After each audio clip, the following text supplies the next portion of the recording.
Hi, I'm Peter Davis, the editor-in-chief of L'Officiel. Today I'm joined by interior design superstar Brad Ford, and we're at the incredible residential tower 53 West 53rd, which sits above the newly expanded MoMA and was designed by French superstar Jean Nouvel. Brad, how did you get started in design? I'm from Arkansas originally and had always been really interested in design, but from a very small town and didn't know really the right path to how to get into design. So I actually got my original degree in business and economics from a small liberal arts college in Arkansas, and then worked for a couple of years for a company before deciding to look into design school, and came to New York, looked at several different schools and ended up at FIT. And from there, was fortunate to get a job with Jed Johnson, who was an incredible designer at the time, and worked with him for a couple of years and got great exposure to the city and very high-end design projects.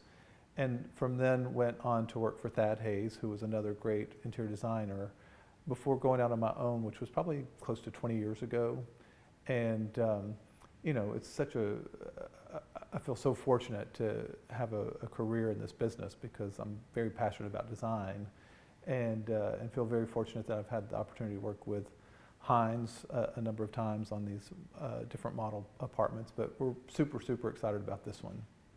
The building's interior and exterior are designed by big French superstars, with Jean Nouvel doing the exterior and the office of Thierry Despont doing the interiors. How has working, with the designs of these two major stars influenced the design of the model apartment?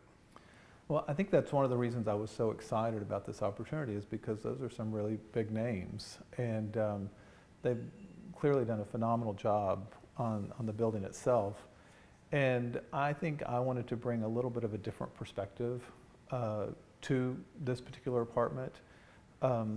It's important to me that it have a calmness to it, a serenity, a mix of furnishings that are contemporary and mid-century. We definitely have some influences from France, and we've got a Jean Prouvé table in the breakfast room. But I also wanted to make sure we had some folks that are doing contemporary work that can stand alongside some of those iconic designers. For instance, this table, the dining table, which is beautiful, and I think that you see references of Noguchi in that piece. This is a cabinet from a company that we work with called Time and Style. It's a small maker outside of Tokyo. And so I'm pretty passionate about elevated craftsmanship, and I always think it brings a certain level of soul into a space. And so, while I wanted to definitely try and complement what Jean Nouvel and Thierry Despont had done, I wanted to bring in my own sort of point of view as well. MoMA is integrated into 3 floors in the building. How has the expansion of these 3 floors of the Museum of Modern Art influenced the design of this 36-floor home? That's a good question. I think that we really wanted to pay homage to the fact that we are part of the MoMA, and I think it was important for us to have some great artwork in here, also some great design as far as the furniture is concerned. We have this beautiful finial chair, the chieftain chair, which is a very iconic piece that I think is very reflective of the design that they have in the MoMA. We've got some great art. We worked with an incredible company called MDM who helped consult on the artwork, and because we are part of the MoMA, we wanted to make sure that we had art that was legitimate. This is a beautiful piece behind you by Rob Wynn. It was a custom piece that we did. It's almost 300 pieces of hand-blown mirror that he has individually hung. So I think it was just important to really make sure that the apartment felt as considered and as important as the legends that have come to be expected at the MoMA. Your design is very serene, understated. How did that influence come about? I think it was sort of years in the making, if you will. Again, I'm from Arkansas and didn't really have a lot of, cultural references growing up to rely on, but it was when I moved to New York and worked for Jed Johnson, as a matter of fact, when I started to see really edited interiors and an emphasis on things being pretty understated. And the same with Thad Hayes.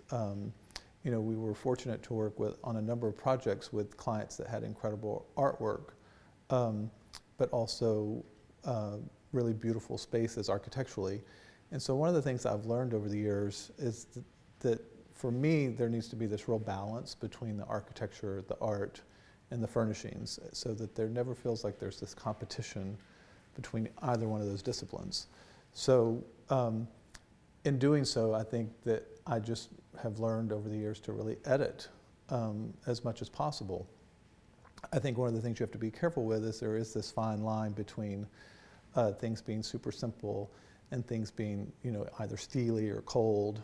And so that's when we really pay attention to texture, whether it's in the fabrics or the materials on a surface. I love a lot of texture. I love chunky fabrics, rough-hewn woods. And to me, that is also what starts to sort of warm up a pretty edited space. How did your vision align with the aesthetic of the developer, Hines and Pontiac Land Group? Like I said, we've worked on a number of projects with them, and I think at this point they understand me just as much as I understand them.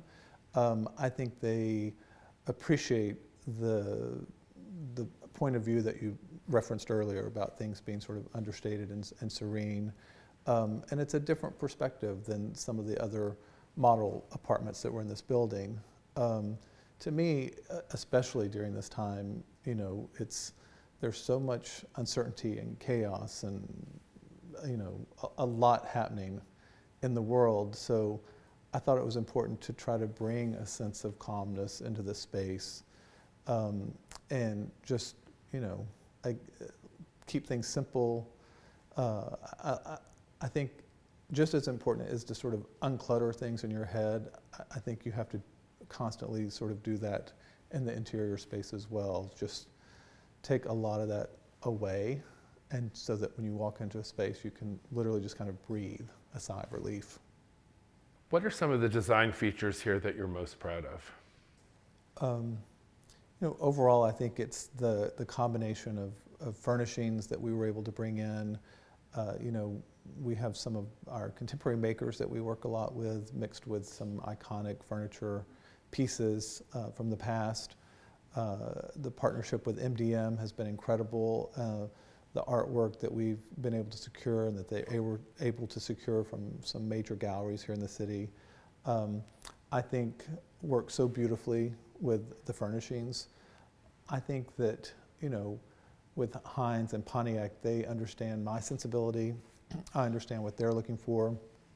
And I think as a team, we were really able to bring together a point of view that was impactful from my standpoint, but also really complements the work of Jean Nouvel and Thierry Despont.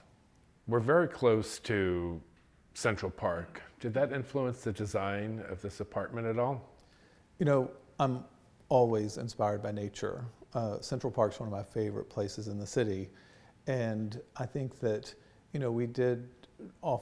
we always try to think about nature in our interiors, whether it's the forms that are organic, natural materials. So I think definitely that always is an influence in our work, nature in general. What are some of the aspects of your own home that you love the most, and how is that translated to the work you've done at 53 West 53rd? I think one of the things about anyone's own home is you sort of surround yourself with things that you love and have collected over the years, so there's much more of an evolved aesthetic. We try to do the same thing when we work with clients or on projects where, instead of bringing together a package and saying this is what we think it should be, we like to start with a few great pieces that we can sort of build off of, so that one decision informs the next. And I think when you work that way, you end up having a much more considered aesthetic and space, so that it doesn't necessarily feel so cookie cutter or like a showroom, but really does have this sort of evolved sensibility about it. What are some of your favorite things about living in New York, and how do those things influence the design of the residences that you do? Listen, I mean, New York is one of the most incredible places in the world, especially as far as access to design, whether it's a restaurant or a museum or some of the public art that's scattered about through the city. I remember when I first moved here, I had never been around so much design and culture, and I was like a sponge, just soaking it all in. And I think you can't help but be influenced by all of that. And at the same time, it's a lot to take in. And so I think over the years, I've been able to sort of reconcile and edit out things that I'm drawn to, things that may not be as important to me, but that have also kind of helped me edit my own thoughts, but also how I approach interiors, because there are so many ideas, so many different furniture makers, so many different showrooms. And I think it's important to really, constantly have a sense of restraint, so that you don't throw all of those ideas out at once, but really, really, I keep using the word considered, but I think it is important to always constantly consider how things work together, how things balance each other out. And so as much as there is out there in the city that are just phenomenal things, I think you do have to always constantly sort of balance those things out and edit it out a bit.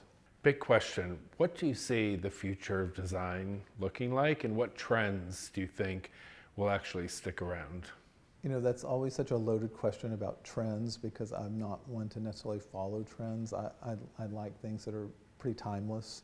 I do think that there has been a lot of attention the last several years on craftsmanship, and if you want to call that a trend, I hope that that's something that will stick around, because I think it's so important to celebrate craftsmanship and quality and heritage.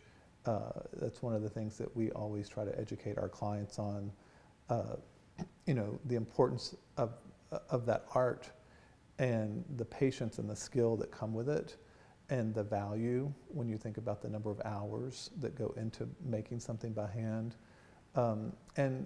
We always try to talk about the fact that when you have something like that, it becomes like a future heirloom. There are so many big box stores out there now, and I hope that we can hold on to this sense of elevated craftsmanship, so that things can be passed down from generation to generation. Brad, thank you so much for meeting me in this incredibly phenomenal apartment and giving me a peek into the world of Bradford. Oh, thank you for the opportunity, and thanks to Heinz and Pontiac as well.